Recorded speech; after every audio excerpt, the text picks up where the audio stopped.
In another case titled Begum Said Qazi versus Quetta Municipal Corporation, PLD 1997, Quetta 1, Barrister Isa represented himself and his family, resulting in the Balochistan High Court directing strict compliance with the building code in the area under the jurisdiction of Quetta Municipal Corporation. During his tenure as the Chief Justice of Balochistan High Court, Chief Justice Isa rendered several notable judgments. In Muhammad Salim Khan versus Government of Pakistan, PLD 2013, Balochistan 10, for example, he upheld the prohibition on state-funded Hajj for government officials.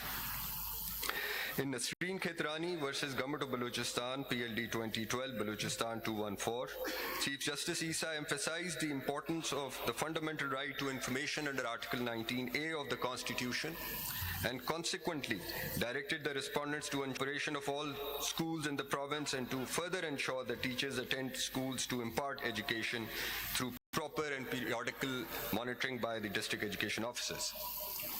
In Ramullah versus the State, PLD 2012, Balochistan 16, Chief Justice Isa demonstrated his commitment to environment by emphasizing the importance of protection of wildlife in Islamic tradition.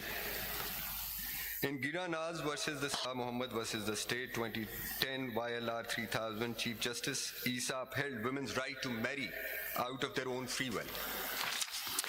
After a 5-year tenure as the Chief Justice of Balochistan High Court, Chief Justice Qazi Faez Isa was appointed to this apex court where he has served for a decade. During this leg of his judicial career, Justice Isa continued to serve the cause he had championed at the Balochistan High Court. In Shah Zaman Khan versus Government of Khyber Pakhtunkhwa and Province of Sindh versus Lal Khan Chandio, Justice Isa once again highlighted the human burden to care for the natural environment, drawing strength from Islamic sources among others. Similarly, in a number of judgments including Muhammad Rafiq versus Ghulam Zora Mai, Laila Qayyum versus Fawad Qayyum, and Munir Hussain versus Rifat Shameen, Justice Isa protected the women's right of inheritance. In the famous Faizabad Dharna judgment, Justice Isa dilated upon the right to assembly and protest and the reasonable restrictions that may be imposed thereon. Importantly, that the right to protest is circumscribed only to the extent that it infringes on the fundamental rights of others, including their right to free movement and to hold and enjoy property.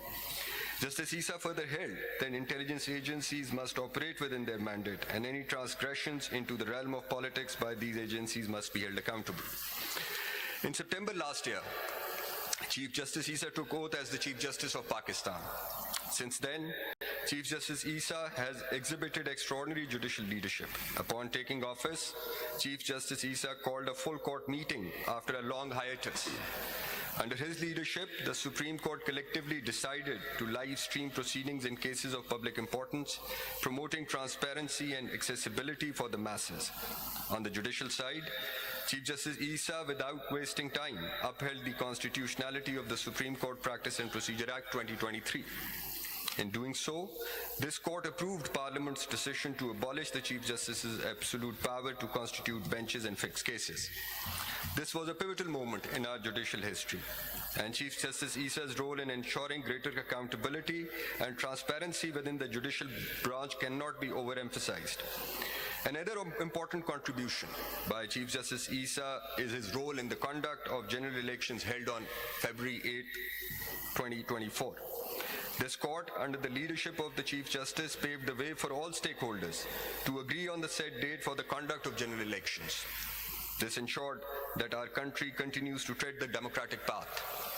There was yet another hurdle when the Lahore High Court, through order dated December 13, 2023, in writ petition 8083 of 2023, suspended notifications issued by the Election Commission of Pakistan, whereunder district returning officers and assistant returning officers were appointed.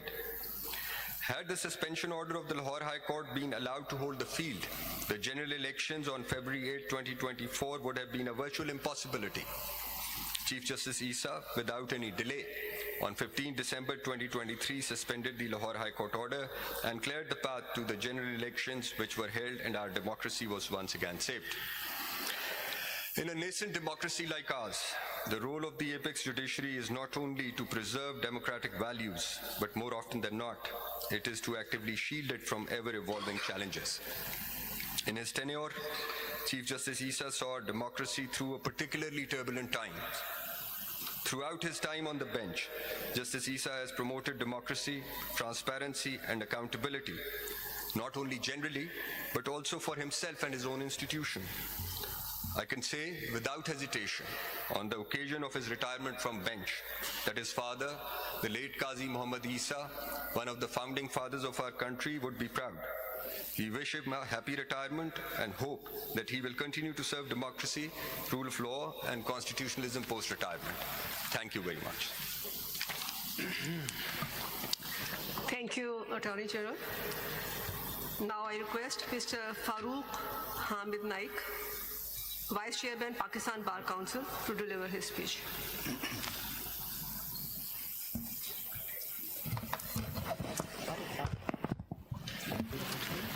Bismillahir-Rahmanir-Rahim. Honorable Chief Justice of Pakistan, Justice Qazi Faez Isa, Honorable Justice Yahya Afridi, Chief Justice Designate, Honorable Judges of the Supreme Court, Mr. Mansoor Usman Awan, Attorney General for Pakistan, Mr. Shehzad Shaukat, President, Supreme Court Bar Association, distinguished members of the Bar Councils and Bar Associations, ladies and gentlemen, Assalamu alaikum. It is both an honor and a privilege to stand before you today as we gather to bid farewell to an individual whose career exemplifies principles of justice, integrity, and judicial independence. Today's ceremony not only marks conclusion of Justice Qazi Faez Isa's tenure as Chief Justice of Pakistan, but also reflects continuity of a tradition that strengthens our judiciary and reinforces its vital role in democratic fabric of our nation. This gathering is a moment to reflect not just on remarkable contributions of Justice Faez Isa, but also on the journey of our judiciary as a whole. Supreme Court stands as one of the three pillars that uphold the state alongside Parliament and Executive. The trichotomy of power ensures the rule of law remains at the heart of governance, safeguarding rights of people and sanctity of our Constitution. Since the birth of Pakistan, judiciary has played a crucial role in defining justice and governance. As one of the three pillars of state, alongside Parliament and Executive, it is entrusted with interpreting Constitution, protecting rights, and maintaining balance of power.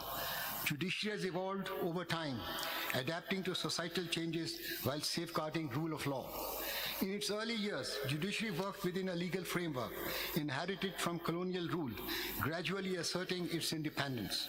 Landmark decisions shaped democratic norms, though political pressures and executive overreach occasionally tested its autonomy. Yet, through these challenges, courts emerged stronger, ensuring civil liberties and justice in times of uncertainty. Independence of judiciary is the principle that judiciary should be free from outside interference and be able to make decisions fairly and impartially. This means judges should not be influenced by other branches of government, private interests, or partisan groups. Independence of judiciary is important because judges often decide matters between citizens and state or between state and powers of entities. In Pakistan, Article 2A of 1973 Constitution states that independence of judiciary should be fully secured. In Sharaf Faridi's case, Supreme Court explained that it is a duty of every judge to decide matters